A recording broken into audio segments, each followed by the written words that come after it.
राधे राधे, हरे कृष्णा। कैसे हो आप सभी लोग? आशा करती हूँ आप सभी परम मंगल में होगे, स्वस्थ होगे, अच्छे होगे। आप लोगों को पता है पुरुषोत्तम मास चल रहा है और ये भगवान विष्णु की कृपा पात्र का महीना है। इस महीने में क्या करना चाहिए सभी लोगों को पता है, लेकिन कुछ ऐसी भी चीज़ें हैं जो इस महीने में बिल्कुल भी नहीं करनी चाहिए। आज की वीडियो में मैं आप लोगों को बता रही हूँ इस महीने में आपको क्या नहीं करना चाहिए। नंबर पहली बात, अगर आप गर्भ धारण के लिए सोच रहे हो, इस महीने में गर्भ धारण नहीं करना चाहिए। भूल कर भी इस महीने में गर्भ धारण नहीं करना चाहिए। इस महीने में गर्भ धारण करना अच्छा नहीं माना जाता। नंबर दूसरी बात, इस महीने किसी भी बड़े व्रत का उद्यापन नहीं करना चाहिए। जैसे कि आपने 16 सोमवार के व्रत रखे, इस महीने आपके 16 सोमवार पूरे हो रहे हो तो आपको उद्यापन नहीं करना है। जैसे कि आपने प्रदोष के व्रत रखे तो इस महीने आपको उद्यापन नहीं करना। मतलब किसी भी व्रत का उद्यापन आपको इस महीने नहीं करना चाहिए। एक व्रत छोड़ दीजिएगा, उसके बाद जब ये मास खत्म हो जाए उसके बाद फिर आप सही समय देख के अपने व्रत का उद्यापन करते हैं। कहते हैं कोई भी बड़े व्रत का उद्यापन हमको इस महीने नहीं करना चाहिए। तीसरी चीज़, इस महीने हमें कोई भी व्रत उठाना नहीं चाहिए। जैसे कि ना इस महीने अभी एकादशी आएगी 2, और ये वाली एकादशी बड़ी पावरफुल एकादशी होती है, तो लोग सोचते हैं चलो मैं इस महीने की एकादशी से व्रत उठा लेता हूँ। नहीं भाई, माना कि पुरुषोत्तम मास बहुत पावन पवित्र महीना है, लेकिन इस महीने हमें किसी भी प्रकार का कोई व्रत उठाना नहीं चाहिए। इस बात को आपको ध्यान रखना है। जैसे कि सोमवार का व्रत हो गया, प्रदोष का व्रत हो गया, एकादशी का व्रत हो गया, कोई भी व्रत आपको इस महीने नहीं उठाना है। जो व्रत आप पहले से कंटिन्यू कर रहे हो आप वो व्रत कंटिन्यू कर सकते हो, लेकिन कोई भी व्रत आपको इस महीने उठाना नहीं चाहिए। अन्य कार्य, अगर आप अपनी शादी की शॉपिंग प्रारंभ करना चाहते हो, गहने हो गए, कपड़े हो गए, ज्वेलरी वगैरह इत्यादि लेना चाहते हो, तो इस महीने से आपको प्रारंभ नहीं करना है। याद रखो, इस महीने से आपको अपनी मतलब शादी की शॉपिंग भी प्रारंभ नहीं करनी है। पहले से चल रही है दैट इज़ गुड, लेकिन फिर भी मैं बोलूँगी जैसे कि शादी का जोड़ा हो गया, ज्वेलरी हो गई, ये इंपॉर्टेंट चीज़ होती है, ये ना ले। और मैं कहती हूँ इस महीने प्रारंभ भी नहीं। अगर आप अपने लड़की के लिए लड़का देखना जाना चाहते हो या फिर लड़के के लिए लड़की देखने जाना चाहते हो कि भैया हम पक्का नहीं करेंगे, खाली देखा देखी कर लेंगे, तो भाई देखा देखी भी इस महीने आपको नहीं करनी है। ये महीना केवल भगवान के नाम के सिमरन के लिए छोड़ना है। इस महीने आपको कोई देखा देखी भी नहीं करनी है, लड़का लड़की की देखा देखी नहीं करनी है। कहते दीदी हमारे बच्चा हुआ है कि इस महीने हम नामकरण संस्कार कर सकते हैं। बेशक आप नामकरण संस्कार कर सकते हैं, लेकिन कोई विशेष बड़ा काम नहीं करना। जैसे कि आप बच्चे का कोई प्रोग्राम कर रहे हो, नामकरण संस्कार बिल्कुल सिंपल सा कार्य है, नामकरण संस्कार आप कर सकते हो। क्योंकि नामकरण संस्कार नहीं करोगे तो भैया तुम्हारे घर पे सूतक कैसे खत्म होगा, सूतक नहीं खत्म होगा तब तक तुम पूजा पाठ कैसे करोगे। तो नामकरण संस्कार जो है वो आप कर सकते हो, कोई भी परेशानी नहीं है, क्योंकि सूतक खत्म होना भी बहुत ज़्यादा ज़रूरी होता है। तो नामकरण, लेकिन बहुत बड़ा कार्य आपको नहीं करना है। जैसे कि कोई फंक्शन कर रहे हो, ऐसा कोई कार्य कर रहे हो तो वो आप लोगों को नहीं करना। इस बात का आपको विशेष तौर पे ध्यान देना होता है। अब अधिक मास चल रहा है, इसमें आप मसूर की दाल नहीं खानी, लहसुन नहीं खाना, प्याज नहीं खानी। मसूर की दाल, लहसुन, प्याज, बैगन, मूली, गाजर, ये सभी तामसिक चीज़ों में आती हैं और आपकी भक्ति में बाधा उत्पन्न करती हैं। ये महीना ना भगवान श्री कृष्ण जी की कृपा पाने के लिए विशेष मास होता है। इस महीने हमको भगवान विष्णु की जितनी ज़्यादा पूजा अर्चना वंदना कर सकते हो उतनी ज़्यादा पूजा अर्चना करते हैं। अच्छा, इस महीने में ना शादी विवाह का कार्यक्रम भी नहीं होता, सगाई हो गया नहीं होगा, गृह प्रवेश नहीं होगा, बिल्कुल गृह प्रवेश का कोई भी मुहूर्त नहीं है। अगर आप लोग मुंडन करने जा रहे हो तो मुंडन का भी कोई भी मुहूर्त नहीं है, इस बात का भी विशेष ध्यान देना होता है। इस महीने ना नींद बहुत आती है, इस महीने आपको आलस को त्यागना होगा। जितना ज़्यादा आप आलस को त्यागोगे उतना ज़्यादा अच्छा होता है। अच्छा, कहीं कहीं पे ना इस महीने चावल का त्याग होता है, तो बेसिकली शास्त्रों में ये वर्णन है कि अपने पसंद की कोई भी एक चीज़ इस महीने में त्यागो। फॉर एग्जांपल, अगर आपको चाय बहुत पसंद है तो चाय का त्याग कर दो, दूध बहुत पसंद है तो दूध का त्याग कर दो।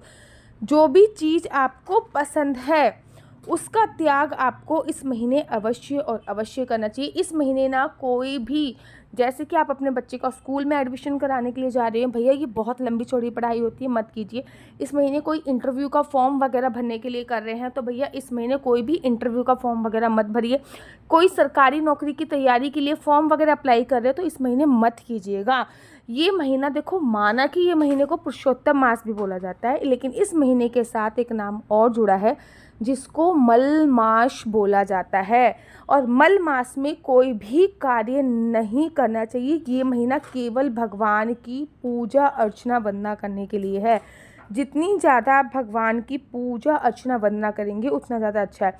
इस महीने आपको दीपदान की तो मैं महिमा आपको क्या ही बताऊं। दीपदान की इतनी बड़ी महिमा है, इतनी बड़ी महिमा है कि मैं आपको बता ही नहीं सकती। इस महीने दीपदान कीजिए, सुबह सुबह स्नान कीजिए। इस महीने ना दान का, अलग अलग चीज़ों की दान की भी बहुत बड़ी महिमा शास्त्रों में बताई गई है। इस महीने चंदन का तिलक माथे पे जरूर और ज़रूर और ज़रूर लगाना चाहिए, ठीक है ना। अब याद रखिए इस महीने, हाँ इस महीने ना एक दो चीज़ें और भी ध्यान रखिएगा। पृथ्वी शयन इस महीने कर सकते हो तो पृथ्वी शयन को बढ़ावा इस महीने ज़रूर और ज़रूर दीजिएगा। ये महीना वृंदावन जाने के लिए, चाहे एक रात आप वृंदावन में बिताओ, लेकिन ये महीना वृंदावन जाने के लिए बहुत ही ज़्यादा सर्वोत्तम है। चाहे बेशक एक रात ही क्यों ना बिताओ, लेकिन आपको वृंदावन में ज़रूर और ज़रूर इस महीने में बिताना चाहिए। ये महीना पुरुषोत्तम मास है।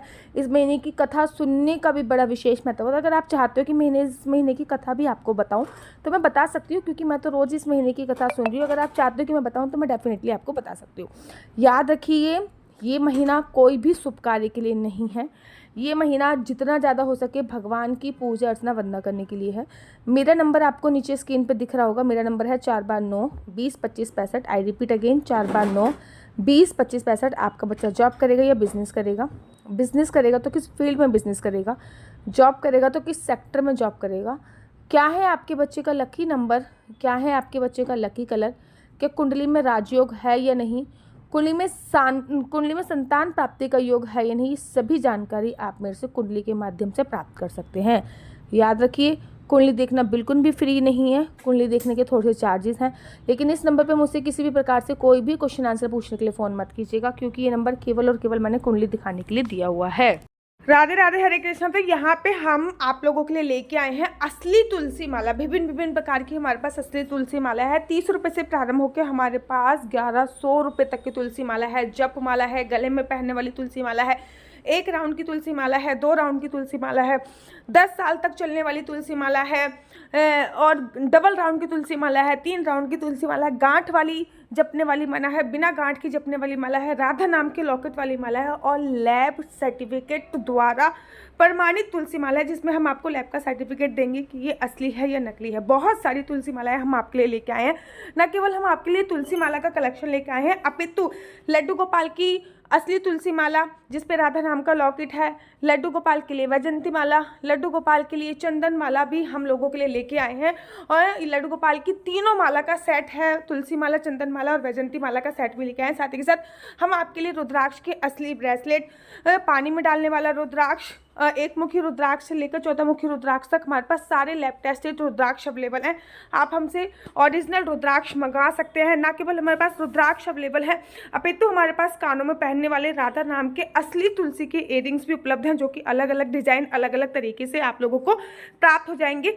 ये राधा नाम के असली तुलसी के कानों के इयररिंग्स हैं और इसमें बहुत सारी वैरायटी हमारे पास उपलब्ध है। आप जल्दी से जो नीचे नंबर दिया गया है उस पर संपर्क करके अपनी चॉइस से कोई भी राधा नाम के इयररिंग्स अपने लिए ले सकते हैं। उनके प्राइस बहुत ही सस्ते हैं। 150 रुपये से फ्री हो 150 रुपये से स्टार्ट होकर मात्र 200 रुपये तक है। और यह है राधा रानी और भगवान श्री कृष्ण जी के चरण, जो आपको अपने मंदिर में जरूर और विभिन्न प्रकार की अलग अलग तुलसी मालाएं आप लोगों के लिए उपलब्ध है। 30 रुपये से प्रारंभ होकर 1300 रुपये तक की तुलसी मालाएं आप लोगों के लिए उपलब्ध है। हम आप लोगों के लिए लेके आए हैं श्रीधाम वृंदावन की रज। 8 प्रकार की रज इसमें उपलब्ध है। न केवल एक सेवा कुंज की, निधि कुंज की, ललिता कुंड की, राधा कुंड की, कृष्ण कुंड की, निधि वन की, यमुना जी की, 8 जगह की ब्रज रज इसमें आपको उपलब्ध हो जाएगी। ऑर्डर जल्दी से जल्दी नीचे दिए गए नंबर पर करिए, हमारे पास लिमिटेड स्टॉक है। राधे राधे। अगर आपको मेरी वीडियो अच्छी लगती है तो आप अपना यूट्यूब चैनल हरि बोल को लाइक शेयर सब्सक्राइब करना बिल्कुल भी मत भूलिए। तब तक के लिए मुझे दीजिए इजाज़त। राधे राधे, हरे कृष्णा, हरि बोल।